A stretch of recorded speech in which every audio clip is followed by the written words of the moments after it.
బాపట్ల జిల్లాలో చట్టబద్ధంగా పిల్లలను దత్తత ఇవ్వడం ప్రారంభమైంది. జిల్లా కలెక్టర్ వినోద్ కుమార్ ఆధ్వర్యంలో శిశు గృహంలోని 2 పిల్లలకు కొత్త తల్లిదండ్రులు దత్తత తీసుకున్నారు. ఆయన చెప్పారు, మహిళా సంక్షేమ శాఖ ఆధ్వర్యంలో CARA పోర్టల్ ద్వారా తల్లిదండ్రులు వారి వివరాలను నమోదు చేసుకుని సీనియారిటీ ప్రకారం పిల్లలను దత్తత పొందగలరని, దత్తత అర్హులైన వారికి చట్టబద్ధంగా మాత్రమే అవకాశం ఉంటుందని, మిషన్ వాత్సల్య ద్వారా ప్రభుత్వం సాయం అందుతుందని తెలియజేశారు. ఈ కార్యక్రమంలో అధికారులు, శిశు గృహ మేనేజర్, దత్తత తల్లిదండ్రులు పాల్గొన్నారు.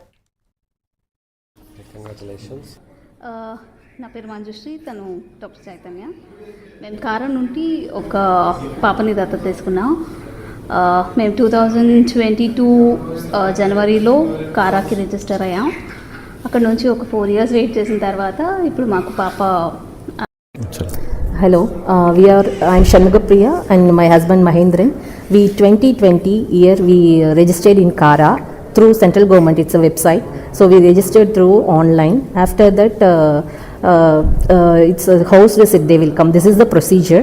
After that nearest NGO they will allocate. After that we have to wait. It will show that waiting seniority levels. So we re-renewed.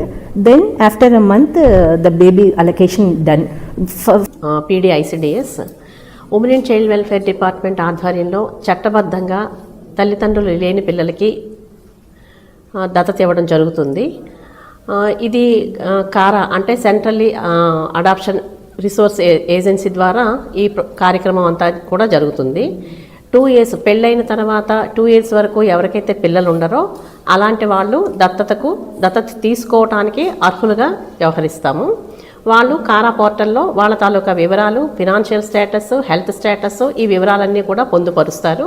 ఎలాంటి చైల్డ్ కావాలి, ఏ ఏజ్ చైల్డ్ కావాలి, ఈ వివరాలన్నీ కూడా వాళ్ళ కారా పోర్టల్లో పొందుపరుస్తారు. అలాగే ఎవరైనా పిల్లలు దొరికిన పిల్లలు లేదా తల్లిదండ్రులు ఈ రకంగా మనం బాపట్ల జిల్లా ఏర్పడిన తర్వాత మొదటిసారిగా ఈరోజు దత్తత ఇవ్వటం జరిగింది.